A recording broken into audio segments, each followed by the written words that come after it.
think I'm an idiot? And it feels so good. Oh yeah. And it feels so good. Hey, what's going on, guys? It's SW Boston here, bringing you another video on Monday.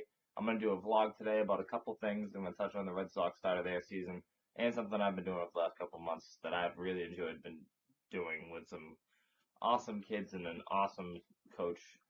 So let's jump right into this vlog. We're going to start off with the Red Sox. Who could have saw them being this good to start the season? I mean, last year, cellar dwellers, a lot of young players that didn't pan out. Mookie Betts was looking alright. Jackie Bradley didn't look like he was ready for the MLB. David Ortiz saying he's going to retire after this year, so he wasn't having a great year last year. We got Pablo Sandoval injured. We had a lot of question marks coming into the year. But, best offense in the league, most extra base hits in the league. I think most runs scored in the league. Over this last homestand, over the last, I think, 7 or 8 games that they played at a homestand. Actually, it could be like 9 or 10. They're averaging close to 10 runs a game, which is unheard of. They haven't been swept yet. Their pitching's starting to come around. Joe Kelly threw a gem 2 days ago. Porcello pitched pretty good today. David Price is fixing the mechanics. He's looking good. So if the pitching comes around and the bullpen stays healthy and our lineup not stays at this level, because it's unheard of to think that they're going to stay at this level, but if they can stay production-wise, probably a step down, which would be probably half the production that they're getting, I think they can make a run. I believe they're the best team in the AL East from what I see. AL overall, you got Toronto, who was close to the World Series last year. You got Kansas City, who was 2 straight World Series. Can't count them out. You got the White Sox with Chris Sale, who are doing great. You got a lot of teams that are contending. You can't count out the Rangers. Can't count out the Angels. So there's a lot of teams that are going to be fighting for the rest of the season. And pitching is my main concern for the Red Sox. Our 5 starters are going to be able to go around six plus innings, because 7th, 8th, and 9th innings are what our bullpen strength is. You got Tazawa, Uehara, Carson Smith, and then Craig Kimbrell in the 9th. So it's a solid 7, 8, 9 for the Red Sox. And I think that they can do it. I really do. I'm not too optimistic to the point where I'm penciling them into the World Series yet, because it's a long way away. It's still like 110, 120 games still to be played. So I think that they can get there. I think they can make it to the World Series, but I'm not by any stretch of the truth saying they're in the World Series right now. I'd love to see David Ortiz come back next year, though. He's just ripping it up at age 40. You have, was he at 10 or 11 home runs now? And he's one of, if not the top in slugging percentage and on base plus slugging percentage. He's just knocking the ball around the park right now. He'd have a lot more base hits and a lot more extra base hits if he didn't have that shift on him as much, but what can you do? The next thing I wanted to get into in my vlog was, over the last 2 years, so this year and last year, I've been a coach at my alma mater for high school, which is Whitman Hanson High School. Freshman baseball, I love it. It's a great way to help teach the game of baseball and help kids realize their potential and become better human beings and players. Something that we've been doing. Last year, we did this kind of thing all year where everybody shook myself and our head coach's hand before they left, and we'd give each other like a compliment before you'd leave. So that's something we did last year. This year, we don't have one of those traditions. We're trying to kind of keep the core group together. We have a couple kids that have moved around JV, varsity, but we try to stay focused. We try to stay as a team. We've had 2 talented groups of kids, and I think they can translate to JV and varsity. But I've seen a mature level of these kids grow from last year to this year, especially from the kids last year that moved up to JV. They were way more mature than they were last year. You can just tell they like to have fun, but sometimes having too much fun is a bad thing, especially when you're playing with baseballs and metal bats and things that can get you injured. But it's not all about coaching baseball. It's about coaching everything. It's about making them better individuals, not better players necessarily.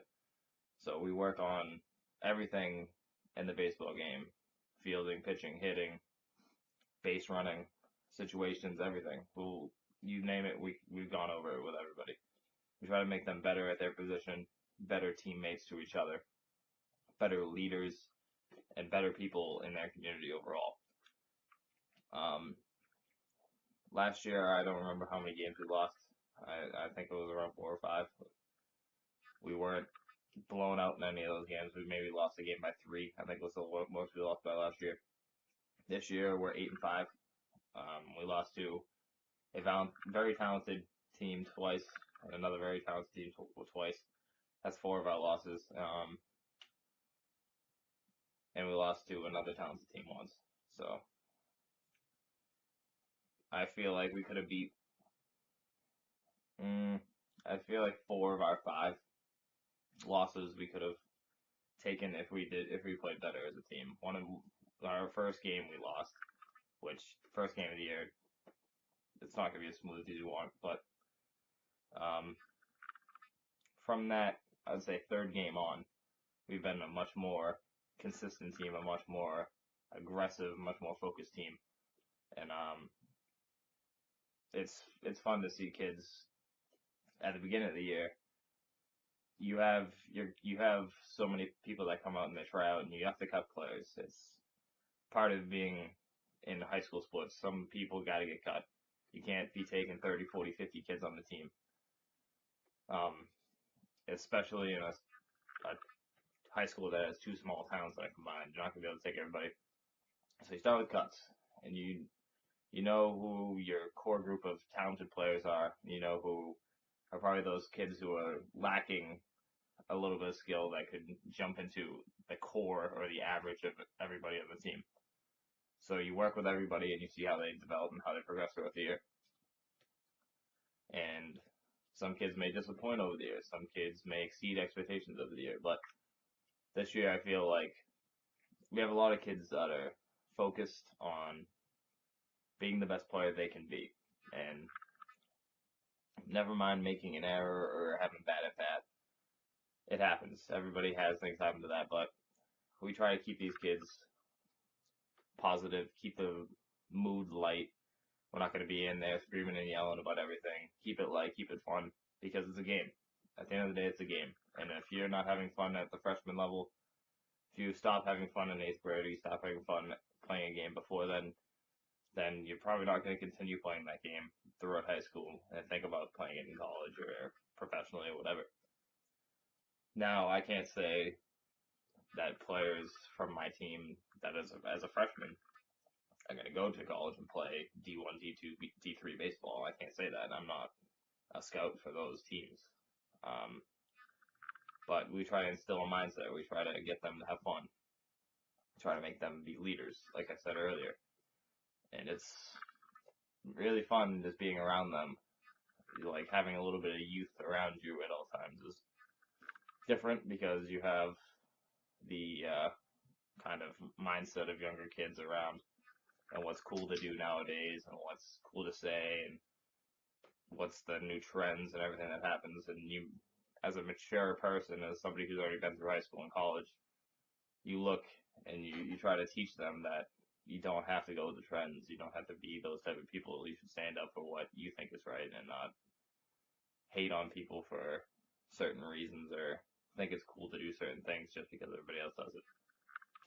And that's what I enjoy most about coaching freshmen. I would love to coach JV, varsity, other sports, whatever, but coaching at a freshman level or coaching at a younger age, you get to impact their life more than in JV they start to mature, they start to get their mindset and everything going forward for their life, thinking about college, thinking about what they want to do with their life. Varsity, you're going to have a lot of mature kids. A lot of kids who already know what they want to do, already know everything that they need to know moving forward. There's not going to be much change between somebody who's on a varsity team and somebody going towards college. But freshmen, they're young. They're just straight out of middle school. They're learning a lot of new stuff. So that's why I love doing it, and I love helping these kids. Seeing kids take your advice and listen to you and actually do it. They take your advice and they start practicing and they do what you say and they see, oh, this guy actually knows what he's talking about. And they start taking more things into account of what you said before that may not have been directed at them per se, but have been directed to a teammate or been said just in general, and they start taking notice of that. I was a pitcher in high school. I've been somebody who studies games.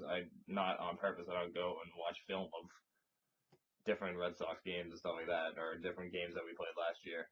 But I've been a student of the game, of baseball, football, any sport really. I've been a student of the game for a while, and I feel like I have a high enough IQ that I can break down certain things, and especially at a freshman level, you can point out the mistakes of somebody else at their position that they're doing and show them in real time what they should be doing. Like as a pitcher, as a freshman pitcher, walks are something that's going to kill you. And this is something that we try to teach all our pitchers right away. Just throw strikes. It doesn't matter if you're the hardest throwing guy, if you have the best breaking balls, whatever. You're not going to be able to pitch at the JV or varsity level for a coach that cares, for a coach that wants to compete. If you're going to throw 6, 8, 10 balls in a row, you're going to walk 2, 3 guys in an inning. It's not going to happen. So you try to instill that belief in them early. You try to say, hey, when you're working in your bullpen session or you're working in practice or you're working over the summer or whatever, just throw to the mitt. Just throw this. Throw fastballs to the mitt. Get your fastball control down. Then you get your breaking balls down. Just throw it over the zone.